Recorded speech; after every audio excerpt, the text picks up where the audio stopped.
Olá pessoal, tudo bem com vocês? Sejam muito bem-vindos a mais um vídeo aqui no canal. Eu sou o professor Flávio, mestre e doutorando em Química e tenho uma vasta experiência em pré-ENEM e vestibulares. No vídeo de hoje, iremos falar sobre a prova do IFPE que vai acontecer ainda esse mês e também iremos responder algumas questões da última prova lá do ano de 2020, mas é especificamente a prova falando das questões de Química, tá? Então fica comigo se você quiser saber tudo isso e muito mais. Bom, já vamos começar aqui na nossa análise rápida do edital, apenas informações básicas para a gente partir já para nossas questões. A prova, ela vai acontecer no dia 19/1 do ano 2020, que é esse ano de agora, e o local de prova ele vai aparecer para você no dia 10. Tudo isso vai ser informado lá no site, tá? Lembrando que a prova é dia 19, estamos bem pertinho aí, mas dá tempo você fazer aquela revisão rápida. Outra coisa importante são as questões que vão cair na prova e o que vai cair de fato na prova. Nós vamos ter uma redação, que ela vai compor a primeira parte da prova, vai ser uma redação. A segunda parte vão ser as questões. E perceba aqui ó, que eu tenho 10 questões de português, 10 de matemática e todo o restante do componente curricular vão ter 5 questões, como é o caso de Química. Nós temos 5 questões na prova de Química, bem semelhante ao edital passado, que foi o edital do ano 2020, né? Lembrando que 2021, 2022, 2023 e 2024, que é esse ano na verdade, a gente teve apenas o ingresso pela aquisição do currículo das notas que você tirou no ensino médio. Para esse ano, voltou novamente com as provas específicas do IFPE, que a última foi lá no ano de 2020, que é as provas que a gente vai tentar responder agora, tá? Lembrando que a previsão das aulas, ela só acontece lá para o mês 3, tá? E aqui temos para todos os campos daqui de Pernambuco, tá bom? O campo onde eu fiz minha graduação, que é Vitória de Santo Antão, tá aqui, ó, Vitória de Santo Antão, vai começar no dia 11/3. Mas se você for fazer em Recife, Afogados de Ingazeira, tá aqui, você pode tirar o print e se ligar na data de início da sua faculdade, tá? Eu sei que você vai ser aprovado, eu sei que você está assistindo esse vídeo, é porque você está querendo ser aprovado, eu tenho certeza que você vai conseguir a sua aprovação, tá bom? Então vamos embora responder nossas questões da prova de Química do ano de 2020, tá? Foi o último ano onde a gente teve provas realmente aplicadas pelo IFPE. Lembrando que foram 5 questões somente da parte de Química, que é o que a gente vai responder agora. São questões relativamente específicas, tá? O IFPE ele gosta muito de cobrar a parte específica de Química, e é isso que a gente vai observar agora. Vamos lá. Questão número 31, que é a primeira questão de Química do ano 2020. A possibilidade de utilização de baterias para várias finalidades, desde aparelhos celulares e veículos elétricos, lança expectativas de que, no futuro próximo, vivenciamos uma sociedade menos dependente dos combustíveis fósseis, que é a gasolina. O Prêmio Nobel de 2019 premiou os cientistas J.B., aqui está um nome estranhíssimo, tá? E Akira, pelo desenvolvimento de baterias de íons de lítio. Então esses caras aí desenvolveram as baterias de íon de lítio, que são as baterias mais discutidas que a gente conhece hoje no mundo da química. Posteriormente ele cita um outro ator, que é Stanley, e ele criou no início da década de 70 uma bateria com polo positivo, feito de disulfeto de titânio. Depois o americano John, ele demonstrou que em 1980, com óxido de cobalto, quando intercalado com íons de lítio, poderia produzir até 4 volts de potencial, usando um cátodo de Goldenough com base, né, que ele só está contextualizando, criou a bateria de lítio em 1985, só contextualizando, tá? Em vez de usar lítio reativo no ânodo, ele usou um material feito de carbono, o coque de petróleo, que também conseguia armazenar íons de lítio. Então veja que foi somente uma contextualização. Para nossa questão, o que você realmente tem que saber aqui é sobre baterias e pilhas. Então, sobre a composição das baterias, é correto afirmar que... Primeira coisa que eu tenho que saber sobre bateria. Bateria nada mais é do que uma pilha em série. Eu tenho várias pilhas intercaladas em série, isso forma uma bateria, tá? Cuidado para não confundir muito, o pessoal confunde muito bateria com eletrólise, mas bateria está associada também a pilhas. Você só tem várias pilhas interligadas. Então ele diz o seguinte, ó, o cátodo é o eletrodo positivo, verdade. Lembre-se sempre disso, ó, cátodo, começa com consoante, tá vendo? Consoante é quem reduz, consoante com consoante. Cátodo, polo positivo, lembra cátions. Ânodo, vou colocar aqui do lado, ó, ânodo Começa com vogal, tá vendo? Ânodo é quem oxida. Vogal com vogal e ânodo é o polo negativo. Ele disse que o cátodo é o eletrodo positivo. Então, o cátodo é o eletrodo positivo, a gente já poderia marcar aqui a letra A, né? Vamos continuar aqui só para a gente ter desencargo de consciência, mas você vai perceber que essa questão ela tem duas alternativas, inclusive ela foi anulada. Na letra B, o cátodo é o eletrodo negativo, não é? O cátodo é o eletrodo positivo, a gente já viu isso aqui. Os processos de redução ocorrem no ânodo, redução ocorre no cátodo, tá vendo? Então tá errado isso aqui, ó. Processo de oxidação ocorre no cátodo, oxidação ocorre no ânodo, vogal com vogal, não esqueça disso. E por fim ele diz que uma bateria é uma composição de várias pilhas, então tá certo também, eu falei isso no início da questão. Uma bateria nada mais é do que você ter uma pilhas em série. Então você teria aqui duas alternativas para uma mesma questão, e essa questão aqui ela foi anulada, tá? O gabarito oficial dela tá como anulada. Beleza? Mas aqui já deu pra gente revisar mais ou menos como é cobrado. Então pilhas aí uma grande aposta para esse ano na prova de Química do IFPE. Próxima questão tem a ver com gráficos de temperaturas, de misturas, quando a gente fala de aquecimento, tá? Então, questão 32, ó.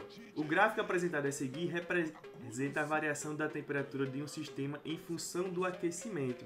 Então, eu já vou fazer aqui um bisuzinho para vocês, ó. Eu tenho 4 tipos de gráficos de aquecimento. 4. Eu tenho aqui a temperatura, aqui eu vou ter o tempo, tá? Temperatura e tempo. Vou colocar só T, você já sabe. Temperatura, temperatura e tempo. Eu tenho um gráfico que ele pode ser dessa forma aqui, ó. Esse aqui é retinho. Eu tenho um gráfico que ele pode ser dessa forma aqui. Agora não é mais reto, tá bom? Eu tenho um gráfico que ele pode ser dessa forma aqui. Ele tem essa parte aqui embaixo reta. Nesse outro aqui eu tenho o contrário. Eu tenho subindo, sobe um pouquinho de novo, sobe, reto e sobe. Tá? Se você perceber isso que eu estou falando aqui, ó. Eu tenho um gráfico com a subida, aqui eu tenho assim, aqui eu tenho subida de novo, reto e sobe, que é o exemplo desse gráfico aqui, tá bom? Deixa eu só apagar. Ó, nesse primeiro exemplo de gráfico aqui, em que eu tenho esse momento aqui de vapor, que é a passagem do líquido para o vapor, aqui coexiste líquido e vapor reto, tá vendo? Aqui embaixo eu tenho a coexistência do líquido e sólido, que não é reto. Então aqui é o seguinte, eu tenho sólido, estou aquecendo, nesse intervalo daqui desse ponto para esse outro ponto aqui, ó, tá vendo? Eu tenho a existência de sólido e líquido ao mesmo tempo, e aqui eu tenho somente líquido, aqui que ficou reto, eu tenho líquido e vapor ao mesmo tempo, depois eu tenho vapor. Então nesses gráficos daqui, eu tenho uma substância simples, vou colocar aqui em cima, substância simples. O que é uma substância simples? É o que não é uma mistura. Eu tenho, por exemplo, só água. Ela tem um exemplo de gráfico de aquecimento dessa forma. Ele aquece. No momento que chega aqui o ponto de fusão, eu vou existir o sólido e líquido. E está bem retinho aqui. Se eu continuar aquecendo, eu vou ter líquido. Ó, sólido, sólido mais líquido. Aqui eu vou ter líquido. Aqui eu vou ter líquido mais gás. E aqui eu vou ter somente gás. Então veja que nesse momento aqui é reto e aqui é reto. Isso é característico de uma substância simples. Aqui eu tenho uma mistura. Eu tenho água misturada com álcool, por exemplo. Mistura. Então aqui eu vou ter sólido. No momento que eu tenho sólido mais líquido, aqui ele está um pouco inclinado, tá vendo? Depois eu tenho líquido. Aqui eu tenho líquido mais gás. Depois eu tenho gás. Então no momento onde eu tenho a mistura de fases líquido, gás e sólido líquido, os dois estão inclinados. Vamos pensar assim na análise do gráfico. Isso é uma mistura. Mas eu tenho dois tipos de mistura, que é a mistura eutética e mistura azeotrópica. Na mistura eutética, vou colocar aqui abaixo, e aqui azeotrópica, azeo. Na mistura eutética, no momento em que eu tenho a presença de sólido e líquido, ele está retinho. No momento que eu tenho a presença do sólido e líquido, ele estiver um pouco inclinado, isso é uma característica de uma mistura azeotrópica, tá bom? Então o que eu preciso nessa questão aqui é somente definir que tipo de gráfico é esse que está sendo demonstrado aqui nesse gráfico de aquecimento.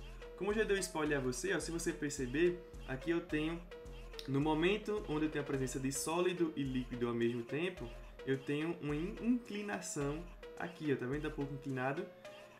Como eu tenho essa inclinação aqui e logo acima eu tenho uma coisa retinha, ó, isso é característica de uma mistura azeotrópica. Tá vendo aqui, ó? Azeotrópica, reto aqui e aqui um pouco inclinado. Então, minha questão aqui já seria a letra C, tá bom? Resfriamento não pode ser, porque aqui é um gráfico de aquecimento. Mistura comum, eu tinha que ter os dois retos aqui e aqui em cima reto também. Na mistura eutética, eu deveria ter o contrário, né? Aqui embaixo deveria ser reto e aqui em cima deveria estar inclinado. Então, realmente, aqui a minha resposta é letra C. Vamos para a próxima questão. Essa é a questão número 33, que fala sobre polaridade. Ele dá uma contextualizada, eu não vou ler tudo, tá? Pra gente não fazer um vídeo muito longo, mas ele quer saber o seguinte, ó.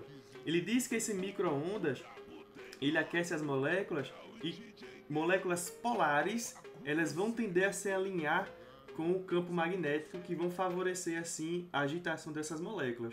Então, o que minha questão quer saber aqui, você pode até pausar e ler direitinho ela quer saber quais dessas moléculas elas vão se agitar no micro-ondas e, consequentemente, vão aquecer. A informação que a gente precisa saber é isso daqui, ó. Moléculas polares tendem a alinhar-se em direção de um campo elétrico, tal qual um ímã numa bússola tende a alinhar-se com o campo magnético da Terra. Isso vai fazer com que essas moléculas polares se agitem. Então, o que você precisa definir aqui é somente a molécula que ela é polar. Letra A, eu tenho Cl2. Eu tenho uma molécula com 2 cloros se ligando.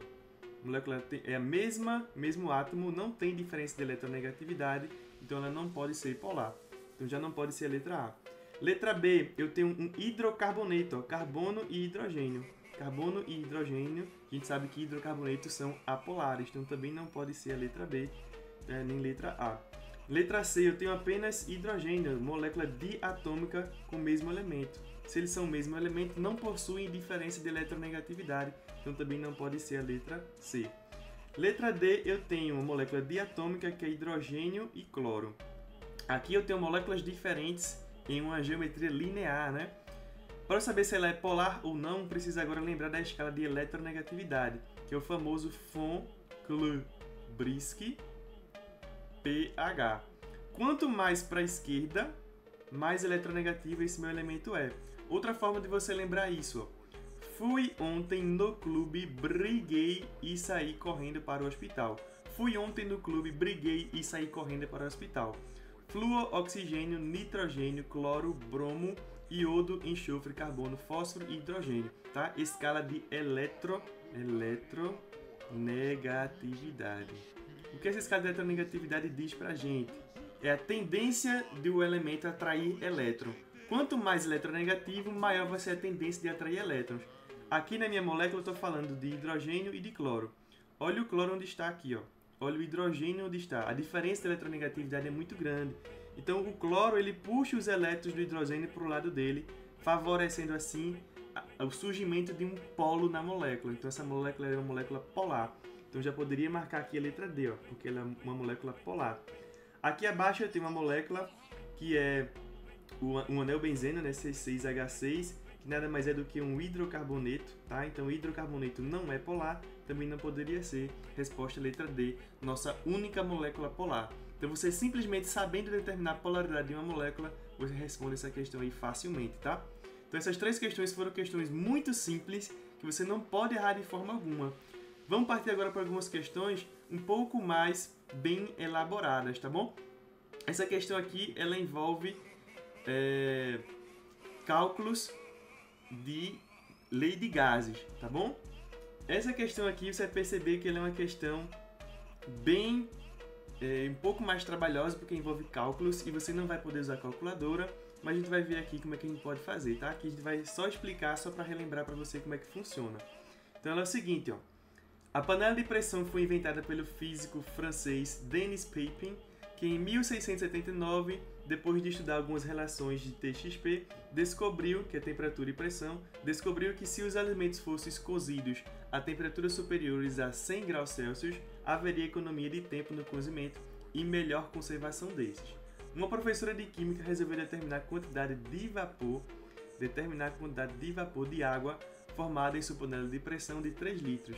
Então tem-se uma panela de pressão, vou desenhar aqui abaixo, ó, uma panela de pressão, tá bom? Pense que é uma panela de pressão, que ela tem um volume de 3 litros. Para tal, ela pesquisou no manual de sua panela a pressão no qual o vapor inicia no escape da válvula e descobriu o valor de 1,75 atm. Ou seja, quando a panela de pressão começa a chiar, começa a fazer shh, quer dizer que a pressão está escapulindo da válvula. Isso acontece numa pressão de 1,75 atm. Beleza? Usando a equação de Clapeyron, ela determinou que a temperatura que a água passa do seu estado líquido para o vapor na pressão de escape é de 388,41 Kelvin. Considere o valor de 0,82 atm/mol Kelvin para R, que é a constante geral dos gases, e que a massa da água é 18 gramas. Determine quantas gramas desse líquido no seu estado vapor aproximadamente determinou a professora. Então aqui é o seguinte, ó. Eu tenho a equação de Clapeyron, que é PV é igual a N vezes R vezes T, tá bom? Essa mesma equação aqui ela pode ser utilizada dessa forma, ó. P vezes V é igual a massa sobre massa molecular vezes R vezes T. Eu só retirei esse N e substituí pela fórmula de mol. Mol é igual a massa sobre massa molecular. E foi isso que eu fiz. Esse N aqui se transformou nisso daqui, tá? É uma outra forma que você pode utilizar para responder a questão, dependendo do que você quer descobrir. Nesse caso daqui, eu quero descobrir a massa, quantas gramas de água vai estar presente nesse vapor que surgiu ali dentro. Então é essa massa aqui que eu quero descobrir, ó. Então eu vou utilizar essa outra equação. Eu tenho tudo. Eu tenho a pressão, que é de 1,75 atm. Eu tenho o volume, que é de 3 litros. Essa massa, que é quem eu vou descobrir. Massa molecular da água, que é 18 gramas por mol, tá? Vezes a constante dos gases, que na minha questão deu, que é de 0,08206 atm. Vou colocar tudinho aqui, ó. Mol vezes Kelvin. E vezes a temperatura, que é de 388,41 Kelvin, tá? Você vai fazer o que aqui agora, ó? Você vai fazer essa multiplicação daqui. Depois que você fizer essa multiplicação, o valor dessa multiplicação daqui vezes a temperatura multiplicada por isso daqui vai passar dividindo esse valor, tá? Então você vai descobrir que esse seu M aqui, ele vai ter um total de aproximadamente 2,96 gramas, mais ou menos, tá? Descobrindo essa massa aqui, ó, ele quer saber o valor aproximado, mais próximo disso aqui é o 3, tá? Então a resposta aqui é letra E. Aqui é somente matemática, tá? Você vai multiplicar e depois passar dividindo. Se você tiver dúvida aqui nessa questão da matemática, você comenta aqui no canal que a gente responde ela com mais calma, com mais cautela, pra gente te dar alguns bizus aí de matemática básica, tá bom? Mas a questão era essa. Aplicou na fórmula do PVNRT, descobriu a massa, já é a resposta. Tem muito mistério não. Por fim, a última questão, que também é um nível um pouco mais elevado, essa questão dos gases, que é a questão anterior. E essa aqui é a questão considerada de médio para difícil, tá? Principalmente essa que você necessita um pouco mais de interpretação. Então vamos lá para a gente finalizar as nossas questões de química. Por que o hidrogênio é um combustível tão bom? Há muitas razões. A primeira é que, quando ele queima, forma apenas água, não causando danos globais de aquecimento. Então ele está dizendo o seguinte, ó, quando o hidrogênio ele queima, se está falando que queima, tudo que queima necessita de oxigênio. Ele forma somente água. Foi o que a questão diz pra gente, ó. Forma água, tá? Logicamente aqui que falta fazer a estequiometria, né? O balanceamento. Pronto, tá feito o balanceamento da minha equação. Então, hidrogênio queimando forma água. Além disso, trata-se de um combustível muito leve que sua queima produz 142 kJ de energia para cada grama desse combustível. Ou seja, se eu tiver aqui gás hidrogênio, quando eu queimar 1 grama desse combustível, ele produz 143 kJ de energia. Foi isso que minha questão falou. Enquanto o gás natural ele produz 55,6 kJ. Essa informação não importa pra gente, por isso que eu não vou anotar. As naves espaciais já utilizam hidrogênio como combustível e esse elemento também já é usado na produção de eletricidade nos ônibus espaciais. Uma célula de combustível usa a reação de hidrogênio com oxigênio para formar água e para produzir energia elétrica em vez de calor. Só contextualizando aí a questão. Pensa-se que as células de combustível sejam a onda do futuro, tanto para serviços públicos quanto para automóveis. Tá? Ele contextualiza isso, só contextualizando. Quando a água é adicionada ao boro-hidreto de sódio, que é esse cabo daqui, ó, hidrogênio é produzido, segundo a seguinte equação. Então aqui eu tenho a equação de boro-hidreto de sódio com água produzindo gás hidrogênio. Comando da questão, ó. Considerando essa equação, quanto de água, então o que importa para mim é água, será necessário para produzir 1.144 kJ de energia. Tá bem? Então é isso que eu quero descobrir. Ó. Qual a massa de água é necessária para produzir essa energia? Como é que eu posso descobrir isso? Primeira coisa que eu posso fazer é descobrir quanto de energia está sendo produzido nessa quantidade aqui de gás hidrogênio. Então aqui eu tenho 4 mols, ó. 4 mol de gás hidrogênio. 4 mol de gás hidrogênio. Qual a massa que tem nisso daqui? Na minha questão ele diz que cada hidrogênio vale 1 grama. Só que aqui eu tenho gás hidrogênio. São 2 hidrogênios por molécula. Então se um hidrogênio é 1 grama, se eu tiver 2 por molécula, eu tenho 2 gramas em cada molécula. Só que eu tenho 4 mols, ó. Então aqui eu vou ter 4 vezes 2 gramas, que dá um total de 8 gramas na minha equação. Quanta energia produz esses 8 gramas? Vamos descobrir agora. Se eu sei que 1 grama produz 143 kJ, 8 gramas vai produzir quanto de energia? Se eu calcular essa regra de 3 aqui, eu vou descobrir que 8 gramas vai produzir 1.144 kJ, que é exatamente a energia que eu quero descobrir quanto de massa de água produz ela, tá bom? Então eu sei que 8 gramas de gás hidrogênio, que a minha equação está dizendo aqui, produz essa quantidade de energia.